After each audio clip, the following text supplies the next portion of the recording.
Hello, beautiful friends. This is the Organizer Advisor, here to help you enhance your happiness and transform your life.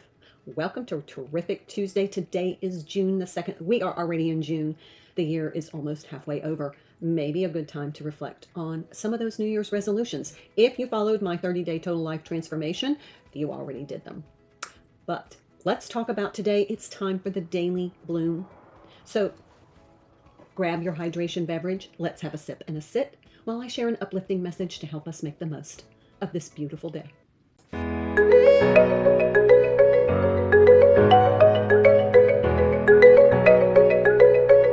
Welcome, friends. Let's share an uplifting message.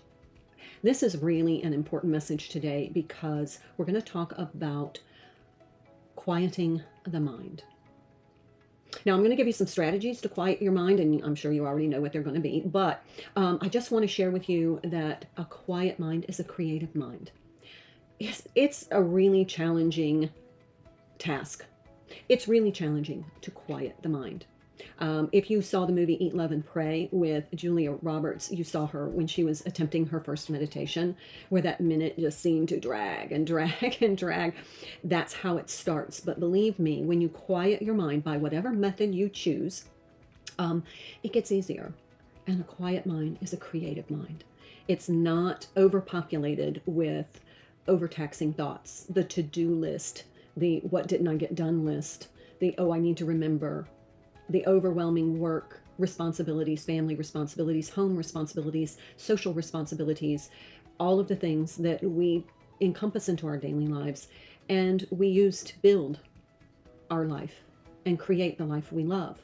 It takes work, and with that work takes kind of somewhat overwhelmed and cluttered mind. It can. So how do we achieve the quiet mind? Well, the first strategy, of course, is to meditate. And that is going to be one of our self-care cards today. Meditate. Now, meditation can take numerous forms. It doesn't have to be sitting in the lotus position with your hand in a mudra in order to quiet your mind.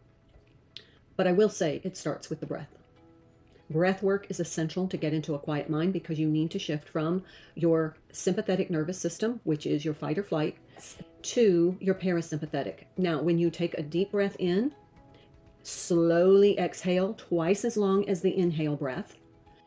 It tells your nervous system that you're safe. When you're breathing fast, you're in fight or flight. When you take slow, measured breaths, it helps to alleviate the stress on your nervous system, and it tells your body, it tells your brain, it tells your vagus nerve that you are safe. So your body starts to relax. So breath work is an important feature of calming your mind. I suggest inhale 4, hold 4, exhale 8, hold 4. That longer exhale is really key to quieting your nervous system, thus your mind. Okay, so meditation is one way. Remember, we've talked about coloring. It's a soft focus meditation according to the Wall Street Journal and the research. Coloring, adult coloring. Get your coloring book and your markers or your colored pencils and just color. Doing a puzzle is a soft meditation. Doing something that you enjoy, creating art, is a soft form of meditation, which goes hand in hand with our Buddha doodles today, that a quiet mind is a creative mind. You can exercise, like going for a walk in nature is a meditative practice. Soaking in a tub with some soft music can calm your body, calm your nervous system, and help you achieve a still mind. So today, take some time for stillness. Now, if you've been on my channel for any great length of time, you know that our self-care doesn't just include our self-care routine from the framework. I also advocate breath work and stillness every day. 5 minutes of stillness will help maintain a regulated nervous system as opposed to a dysregulated nervous system. Remember, if you're in flight or fight all the time, your nervous system will become dysregulated, and there are all kinds of health implications for that. So let's spend some time quieting the mind. From our affirmations box, this quote: a negative mind will never give you a positive life. So another thing that you can do is, while you are in your stillness, create some positive affirmations for yourself. You can, pre-write these and just overcome negative self-talk. We often beat ourselves up. We feel inadequate, inefficient, overwhelmed. When we are sending those signals to our brain, it is very difficult for us to achieve positive outcomes because we are programming negative outcomes into our mind, which then reflects in our reality. We create it because we are manifesting it through our thoughts. So while you're doing your quiet time, spend some time with some positive affirmations. I am successful. I am kind. I am worthy. Make a list, especially tailored to where you feel you need the biggest boost in a pep talk.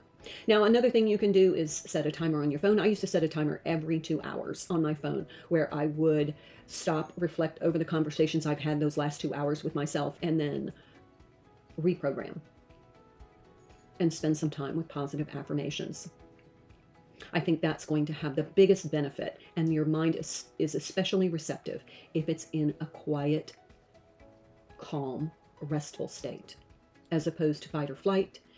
In your parasympathetic nervous system, you are more receptive to positive affirmations. So these things really dovetail together, and they build from the inside out. From our sacred self-care box is positive affirmations. So we've already talked about that, but while you're meditating, end your session of stillness with some positive affirmations. The benefits, you will see them immediately.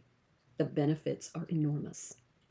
Okay, so now that we have talked about a quiet mind and positive affirmations and how we can get to quiet mind, let's talk about what our organizational goal is for today. Remember, we're taking small, synchronized steps to help us create the life we love, and one of them is home management.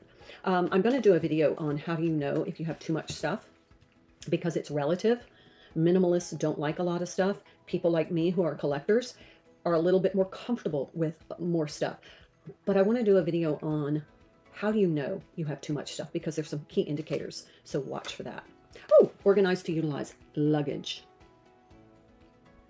Oftentimes your luggage is in the attic, in the garage, in the basement, or in a storage unit, and it's not accessible. So then when you want to take that spontaneous weekend away, which I endorse and encourage, you can't find your luggage, or you pull it out and it's musty, or you left some food in it. And I've actually had an issue where we left coffee pods in our luggage and in the attic, and flying squirrels got in there and ate not only the coffee pods, who'd have thunk, they were very hyper flying squirrels, but they also ate holes in the luggage. So how can we care for our luggage? Yes, I do have a video on Organize to Utilize, the playlist on YouTube, and I have some great suggestions.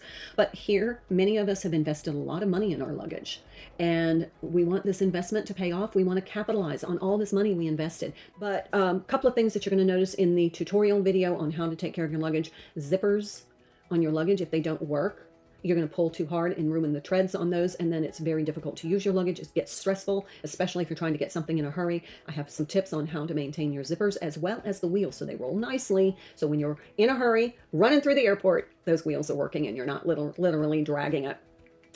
Another thing I advocate is checking your luggage after use, all the pockets, all the zippered pouches, everything, because we tend to leave things in our luggage, like we leave an earring or our lipstick or deodorant or food, like I did. It's usually not a good outcome. And then also I have some suggestions for pre-packing some items so that you have those items handy when you need them. All right, so that is our day for today. I hope it's a beautiful day for you, and until I see you again, be well. But